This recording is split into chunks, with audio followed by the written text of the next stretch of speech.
రాష్ట్రంలో రోజురోజుకి ఉధృతమవుతున్న అంగన్వాడీల సమ్మె.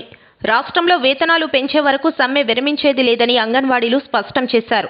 సమస్యలు పరిష్కరించాలని డిమాండ్ చేస్తూ రాష్ట్రంలో పలు చోట్ల అంగన్వాడీ కార్యకర్తలు భారీ స్థాయిలో ర్యాలీ నిర్వహించి మానవహారాన్ని ఏర్పాటు చేశారు. సీఎం జగన్మోహన్ రెడ్డికి పుట్టినరోజు వేడుకలు తప్ప మా సమస్యలు గుర్తుకు రావా అని అంగన్వాడీ కార్యకర్తలు నిలదీశారు.